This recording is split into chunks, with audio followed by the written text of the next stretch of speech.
Swift code, IFSC code. पैसे को भेजने के लिए उसके लिए वो कोड चाहिए होता है। तो इंडिया में पैसा भेजने के लिए पूरे वर्ल्ड के लिए क्या चाहिए? लेकिन इंडिया के सभी बैंकों के पास पैसे को भेजने के लिए आपको कहां पैसा भेज रहे हैं, आरबीआई को कुछ इंफॉर्मेशन चाहिए कि नहीं चाहिए?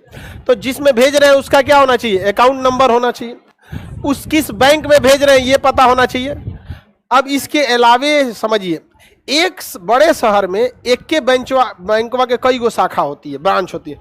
अब जैसे पटना में SBI देखेंगे, एगो इधरो SBI है, एगो इधर भी है। गांव में तो टेंशन नहीं है, 10-20 गो गांव का एक के गो बैंक में होता है, देखते हैं, और वो छोट छोट रहता है। लेकिन बड़े शहरों में एक के शहर में 10 गो SBI है, 20-25 गो ICICI है, ऐसा करके होते हैं सब। तो बैंक वाला तो पगला जाएगा। तो उसके लिए एगो कोड चाहिए होता है। हर बैंक का क्या होता है? कोड होता है, जिसे इंडियन फाइनेंशियल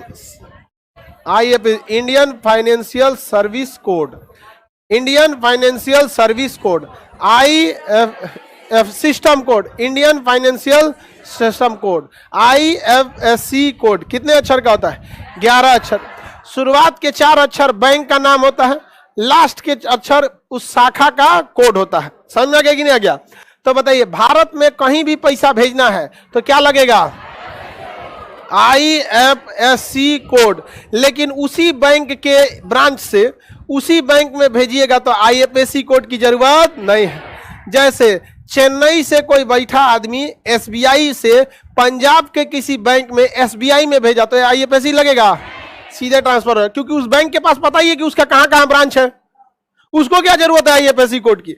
लेकिन अगर SBI से, अब जैसे पटने में SBI से आप एक्सिस में भेजिएगा, मांग लेगा IFSC, कहेगा हमरा तो पता है कि हमारा पटना में कहां कहां ब्रांच है, एक्सिस का कहां ब्रांच है हमरा नहीं पता है। तो इंडिया में पैसा भेजने के लिए IFSC, अगर IFSC कोड नहीं है, RBI वापस कर देगा बैच में से। बैचवा जो बनेगा ना, उनमें से वापस कर दे, कहां भेजना है तोरा पता नहीं है, हमको खाली लिख दिया है पटना, फेंक देगा इसे पटना में, भागे यहां से, वापस ले आए IFSC कोड। समझ में आ गया कि नहीं आ गया? तो इंडिया में पैसा भेजने के लिए इंडिया में पैसा जाएगा IFSC कोड। किसी बैंक का IFSC कोड गया, उसमें पैसे नहीं आ सकता है। हाँ दीपा, नेपाल वाला पैसा IFSC पे नहीं आएगा, वो अलग से आएगा आपको। वहां के लिए, नेपाल के लिए स्विफ्ट कोड लगेगा। किसके लिए? Swift code. बताइए, भारत में पैसा भेजना है तो कौन सा code? IFSC code.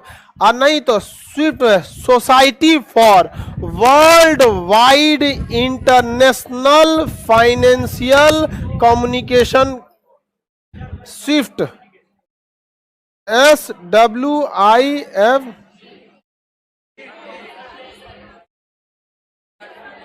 Swift code. ये पूरे वर्ल्ड के लिए क्या चाहिए? Swift code. कौन सा code? Swift, society for world wide international fund communication code. ये टेलीकम्युनिकेशन होता है, फंड के लिए फाइनेंशियल टेलीकम्युनिकेशन।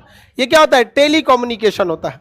ये बस ये बताता है कि इस देश ने इस देश में पैसा भेजा है। स्विफ्ट कोड को पता नहीं होता है कितना भेज रहा है, लेकिन स्विफ्ट कोड ही बताता है कि आपके अकाउंट में पैसा जाएगा कि नहीं। ये सेम किसकी तरह काम करता है? IFSC code.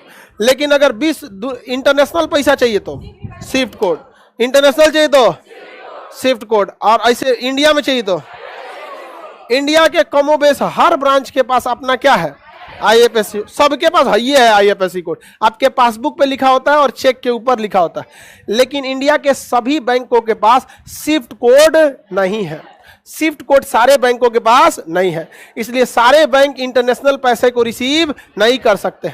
अब जैसे हम लोग को इंटरनेशनल जो पैसा आता है, जैसे गूगल दिया, यूट्यूब दिया, या फिर एप्लीकेशन में कोई इस टाइप का हुआ जो इंटरनेशनल आएगा, तो उसके लिए हम लोग को क्या चाहिए? स्विफ्ट कोड चाहिए। विदाउट स्विफ्ट कोड पैसे नहीं देगा। अगर स्विफ्ट कोड कट गया तो हम लोग का पैसा उधर अटक जाएगा। सारा पैसा कहाँ अटक जाएगा? पुर्तगाल नहीं, मैंने विदेश में। कहाँ अटक जाएगा? विदेश में। जो भेजा अमेरिका का, अमेरिका में अटक जाएगा। समझ में आ गया कि नहीं आ गया? तो बताइए, इंटरनेशनल बैंक के इंटरनेशनल ट्रांजेक्शन के लिए कौन सा कोड? Swift code. भारत के लिए किसी को दिक्कत नहीं ना? कोई दिक्कत?